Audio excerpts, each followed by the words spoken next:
Hello friends, welcome back to my YouTube channel. ಎಲ್ಲರೂ ಹೇಗಿದ್ದೀರಾ? ಎಲ್ಲರೂ ಚೆನ್ನಾಗಿದ್ದೀರಾ ಅಂತ ಭಾವಿಸ್ತೀನಿ. ಇವತ್ತಿನ ಬ್ಲಾಗ್ ಬಂದು ಸಂಕ್ರಾಂತಿ ಹಬ್ಬದ ಬ್ಲಾಗು. ಸಂಕ್ರಾಂತಿ ಹಬ್ಬದ ದಿನ ಇವತ್ತೇ ನಾನು ಅಪ್ಲೋಡ್ ಮಾಡ್ತೀನಿ.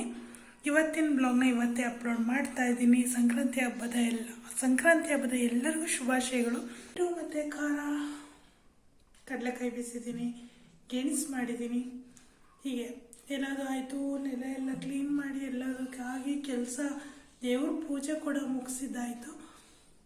ನೈವೇದ್ಯ ಎಲ್ಲ ಇಟ್ಟು ಎಲ್ಲ ಕೆಲಸನೂ ಸದ್ಯಕ್ಕೆ ಇಲ್ಲಿಗೆ ಮುಗ್ದಿದೆ ನನಗೆ. ಈಗ ಇದೇ ವಿಡಿಯೋನ ನಾನು ಎಡಿಟ್ ಮಾಡಿ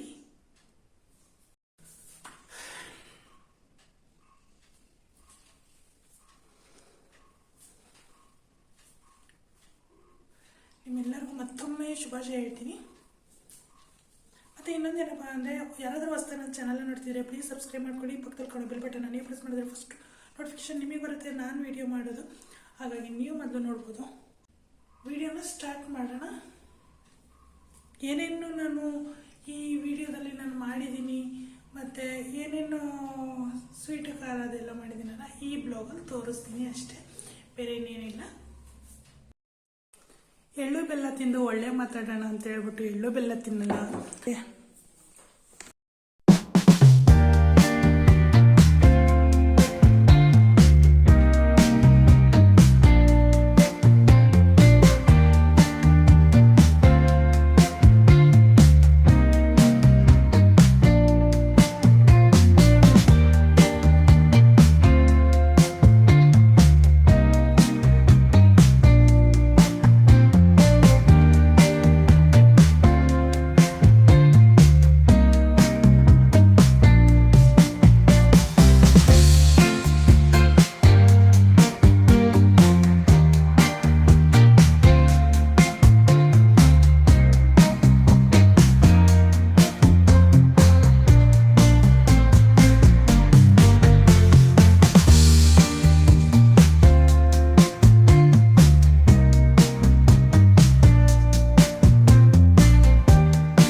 ಮಧ್ಯಾಹ್ನ ಊಟಕ್ಕೆ ಅಂತ ಹೇಳ್ಬಿಟ್ಟು ಹಿಚ್ಕಿದ ಬೇಳೆ ಸಾರು ಕೂಡ ಮಾಡ್ಕೊತಾ ಇದ್ದೀನಿ, ಒಗ್ಗರಣೆ ಹಾಕ್ತಿದ್ದೀನಿ. ಹಿಚ್ಕಿದ ಬೇಳೆ ಸಾರು ಅಂದರೆ ಮಧ್ಯಾಹ್ನ ಇವಾಗಲೇ ಫುಲ್ ಸುಸ್ತಾಗಿ ಹೋಗ್ಬಿಟ್ಟಿದ್ದೀನಿ ನಾನು. ಬೇಗನೆ ಇಲ್ಲೇ ಮಾಡಿಬಿಡೋಣ ಅಂತ ಹೇಳ್ಬಿಟ್ಟು ನಾನು ಸಾಂಬಾರು ಈಗಲೇ ರೆಡಿ ಮಾಡ್ಕೊತಿದ್ದೀನಿ.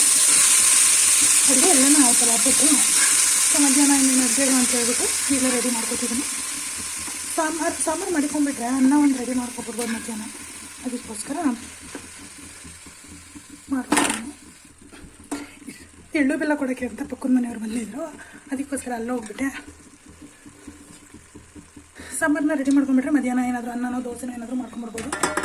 ಇವಾಗ ಪೊಂಗಲ್ ತಿಂದಿದ್ದೀವಲ್ಲ, ಅನ್ನನೇ ಏನೋ ಕೇಳಲ್ಲ, ಬೆಳಗ್ಗೆಯಿಂದ ಅನ್ನನೇ ಆಗುತ್ತೆ ಅಂತ ದೋಸೆನೋ ಚಪಾತಿನ ಏನಾದರೂ ಮಾಡ್ಕೋಬೋದು ಅಂತ ಈಗ ಸಾರನ್ನ ರೆಡಿ ಮಾಡ್ಕೊತೀನಿ.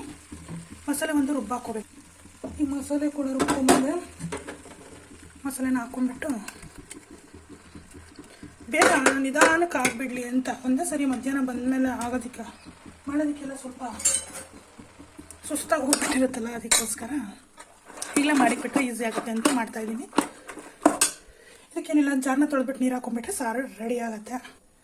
ರುಚಿಗೆ ತಕ್ಕಷ್ಟು ಉಪ್ಪು ಹಾಕ್ಬಿಟ್ಟು ಈಗ ಹಿಂಗೆ ಮುಚ್ಚಿಬಿಟ್ಟು ನಾನು ಬೇಯಿಸ್ಕೊಳ್ಳೋದು. ಹಿಂಗೆ ಚೌಟನ ಹಿಂಗೆ ಅಡ್ಡ ಇರ್ತೀನಿ, ಯಾಕೆಂದರೆ ಉಕ್ಕು ಬಂದರೂ ನಾನು ಒಂದು ಸಾರಿ ಮಾಡ್ಕೊಬಿಟ್ಟು ಸುಮ್ಮನಾದ್ರೂ ಉಕ್ಕು ಬರೋದಿಲ್ಲ ಈ ಥರ ಇಡೋದ್ರಿಂದ, ಅದಕ್ಕೋಸ್ಕರ ಹಿಂಗೆ ಇಟ್ಬಿಡ್ತೀನಿ. ಈಗ ಸಾಂಬಾರು ಕೂಡ ರೆಡಿ ಆಯಿತು. ಸ್ವೀಟ್ಗೆ ಸ್ವಲ್ಪ ಬೆಲ್ಲ ಕಡಿಮೆ ಆಗಿದೆ ಅನ್ನಿಸ್ತು. ಇದು ಚೆನ್ನಾಗಿ ಕುದಿಬೇಕು, ಇಷ್ಟು ತೆಳ್ಳಗಿರಲ್ಲ. ನೀಟಾಗಿ ಕುದ್ದ ಮೇಲೆ ಸ್ವಲ್ಪ ಗಟ್ಟಿ ಬರುತ್ತೆ, ಅನ್ನ ಎಲ್ಲ ಮೆದುವಾಗಬೇಕು. ಅದಕ್ಕೋಸ್ಕರ ನಾನಿಲ್ಲಿ ಇನ್ನೂ ಒಂದು ಸ್ವಲ್ಪ ಬೆಲ್ಲ ಸೇರಿಸ್ಕೊತೀನಿ. ಯಾಕಂದರೆ ಬೆಲ್ಲ ಸ್ವಲ್ಪ ಕಡಿಮೆ ಇದೆ ಅನ್ನಿಸ್ತು ನನಗೆ, ಅದಕ್ಕೋಸ್ಕರ ಬೆಲ್ಲ ಇನ್ನೂ ಸ್ವಲ್ಪ ಹಾಕ್ಕೊಂಡು ಮಿಕ್ಸ್ ಮಾಡಿ ಚೆನ್ನಾಗಿ ಕುದಿಸಿದ್ರೆ ಇದು ಏನು ಇದಾಗಲ್ಲ, ನೀಟಾಗಿ ಕುದಿಬೇಕಿದು. ತಳ ಹಿಡಿಸ್ದೇ ಇರೋ ಹಾಗೆ ಕುದಿಸ್ಕೋಬೇಕು. ಈ ಕಡೆ ನಾನು ದ್ರಾಕ್ಷಿ ಗೋಡಂಬಿ ಹುರ್ಕೋತಾ ಇದ್ದೀನಿ. ಒಂದು ಸ್ಪೂನ್ ಎಣ್ಣೆ ಹಾಕ್ಕೊಂಡು, ಇಲ್ಲ ಒಂದು 2-3 ಸ್ಪೂನ್ ಆದರೂ ಹಾಕ್ಬೋದು. ಅಂದರೆ ಇದಕ್ಕೆಲ್ಲ ಸ್ವೀಟ್ಗೆಲ್ವ ಹಾಕೋದು ನಾವು ಟೇಸ್ಟಿಯಾಗಿ ಚೆನ್ನಾಗಿರುತ್ತೆ ಅಂತ. ಈಗ ದ್ರಾಕ್ಷಿ ಗೋಡಂಬಿನೂ ಹುರ್ಕೊಂಡ್ಬಿಡ್ತೀನಿ. ಆಲ್ಮೋಸ್ಟ್ ಹಬ್ಬದೆಲ್ಲ ನನಗೆ ಕೆಲಸ ಇವತ್ತು 8-9 ಗಂಟೆ, 8:53, 9 ಗಂಟೆ ಮುಗಿದಿದೆ. ಈಗ ನೈವೇದ್ಯ ತೊಗೊಂಡು ಕೂಡ ಹೊರಟರು ಅವರು ಪೂಜೆಗೆ. ನೈವೇದ್ಯಕ್ಕೆಲ್ಲ ಇಡಬೇಕಲ್ಲ, ಬೆಳಿಗ್ಗೆನೇ ಮಾಡಿದ್ರೆ ಹಬ್ಬ ಒಂಥರ ಚೆನ್ನಾಗಿರುತ್ತೆ. ನಮ್ಮದಂದರೆ ಸಿಂಪಲ್ ಹಬ್ಬ, ಇವತ್ತೇನು ಜೋರೇನು ಗ್ರ್ಯಾಂಡ್ ಅಂತ ಇಲ್ಲ. ಹಾಗಾಗಿ ಈ ದ್ರಾಕ್ಷಿ ಗೋಡಂಬಿನೂ ಸ್ವಲ್ಪ ಫ್ರೈ ಆಗ್ತಿದೆ. ನೀಟಾಗಿ ಆದಮೇಲೆ ಇದಕ್ಕೆ ಸೇರಿಸ್ಕೊಂಡ್ಬಿಡ್ತೀನಿ. ಖಾರದ ಪೊಂಗಲು ಕೂಡ ಆಗಿದೆ, ಖಾರದ ಪೊಂಗಲು ರೆಡಿ ಆಗಿದೆ. ಸ್ವೀಟ್ ಒಂದು ದ್ರಾಕ್ಷಿ ಗೋಡಂಬಿ ಹಾಕಿದ್ರೆ ಅದು ಕೂಡ ಕಂಪ್ಲೀಟ್ ಆಗುತ್ತೆ. ಸ್ವಲ್ಪ ಅಂದರೆ ಲೋ ಫ್ಲೇಮಲ್ಲಿ ಹಾಗೆ ಬಿಟ್ಕೊಂಡಿರ್ತೀನಿ ಅದನ್ನು. ದ್ರಾಕ್ಷಿ ಎಲ್ಲ ನೀಟಾಗಿ ಫ್ರೈ ಆಯ್ತು. ಈಗ ಅದನ್ನು ಸ್ವೀಟ್ಗೆ ಸೇರಿಸ್ಕೊಂಡ್ಬಿಡೋಣ.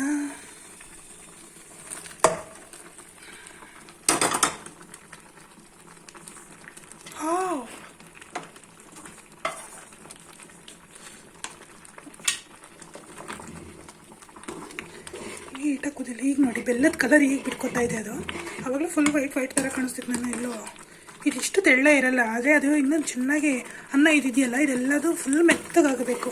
ನಾನು ಸ್ವಲ್ಪ ಅನ್ನಕ್ಕೆ ನೀರು ಕಡಿಮೆ ಇಟ್ಟಿದ್ದೆ, ಅದಕ್ಕೋಸ್ಕರ ಈ ಥರ ಆಗಿದೆ. ಈಗ ಇದರಲ್ಲೇ ಬೇಯಿಸ್ಕೋಬೇಕು. ಸುಟ್ಟು ಬಿಡ್ತು ಕೈ.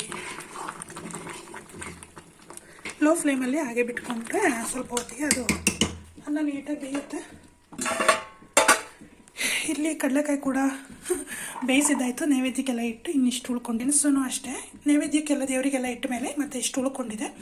ಗೆಣಸು ಬೇಯಿಸಿದ್ದಾಯಿತು, ಮತ್ತು ಕಡಲೆಕಾಯಿ ಬೇಯಿಸಿ, ಮತ್ತು ಸ್ವೀಟು ಮತ್ತು ಖಾರ ಎಲ್ಲದೂ ಆಯಿತು. ಬೆಳಗ್ಗೆ 6 ಗಂಟೆಗೆ ಎದ್ದು ನಾನು ಎಲ್ಲನೂ ಒರೆಸ್ಕೊಂಡಿದ್ದೆ. 6 ಗಂಟೆ ಅಲ್ಲ, 5:15 ಎದ್ದಿದ್ದೆ. ಆದರೆ ನನ್ನೆಲ್ಲ ಒರೆಸೋದು ಎಲ್ಲ ಕ್ಲೀನ್ ಮಾಡುವಾಗ 6:30, 7 ಗಂಟೆ ಆಗಿತ್ತು. ನಾನು ಅವಾಗ ಸ್ನಾನ ಮಾಡಿ ಎಲ್ಲ ರೆಡಿ ಮಾಡಿಕೊಂಡೆ. ಆಮೇಲೆ ದೇವ್ರ ಮನೆ ಕೂಡ ನಾನೇ ರೆಡಿ ಮಾಡಿದೆ. ಎಲ್ಲ ಹೂವು ಎಲ್ಲ ಮುಡಿಸಿ, ಅಂದರೆ ಹಿಂದಿನ ದಿನವೇ ನಾನು ಕ್ಲೀನಾಗಿ ತೊಳ್ಕೊಂಬಿಟ್ಟಿದ್ದೆ ಎಲ್ಲದೂ. ದೇವಸ್ಥಾನ ದೇವ್ರ ಮನೆ ಎಲ್ಲ ಕ್ಲೀನ್ ಮಾಡಿ ಇಟ್ಕೊಂಡಿದ್ದೆ. ಬೆಳಗ್ಗೆ ಎದ್ದು ಹೂವು ಒಂದು ಚೇಂಜ್ ಮಾಡಿ ಹೂವು ಇಟ್ಟಿದ್ದು. ದೇವ್ರ ಪೂಜೆನೂ ಬೆಳಗ್ಗೆನೇ ಆಗೋಯ್ತು. ಎಳ್ಳು ಬೆಲ್ಲ ಗೆಣಸು ಅಷ್ಟೇ, ಕಬ್ಬು ಇಲ್ಲ ಇಟ್ಟಿಲ್ಲ. ಆದರೆ ಸಖತ್ ರೇಟ್ ಆಗಿದೆ. ಹಸಿ ಕಡಲೆಕಾಯಿ ಬಂದು 100 ರೂಪಾಯಿ kg ಆಗಿದೆ. ಗೆಣಸು 50 ರೂಪಾಯಿ kg ಆಗಿದೆ. ಮಾಮೂಲಿ ಟೈಮಲ್ಲೆಲ್ಲ ಈಗ ಸ್ವೀಟ್ ಪೊಂಗಲ್ ಕೂಡ ರೆಡಿಯಾಗಿದೆ. ನೋಡಿದ್ರಲ್ಲ, ಆವಾಗಲೇ ನೋಡ್ತಾ ಇದ್ರಿ, ಫುಲ್ ಅದು ಅಂದರೆ ಸ್ವಲ್ಪ ತೆಳುವಾಗಿತ್ತು. ಈಗ ಅದು ನೋಡಿ ಲೋ ಫ್ಲೇಮ್ ಮಾಡಿರೋದ್ರಿಂದ ಈಗ ನೀಟಾಗಿದೆ. ಸ್ಟವ್ನ ಆಫ್ ಮಾಡಿಕೊಂಡು ಇದನ್ನು ಮುಚ್ಚಿ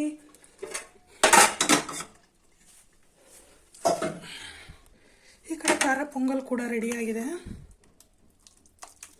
ನೋಡ್ತಿರ್ಬೋದು, ಖಾರ ಪೊಂಗಲು ಇದು ನಾನೇನು ರೆಸಿಪಿ ಶೇರ್ ಮಾಡ್ತಾ ಇಲ್ಲ, ಯಾಕಪ್ಪ ಅಂದರೆ ನಾನು ಆಲ್ರೆಡಿ ಅಪ್ಲೋಡ್ ಮಾಡಿದ್ದೀನಿ. ಹಾಗಾಗಿ ಇದು ಕೂಡ ರೆಡಿಯಾಗಿದೆ.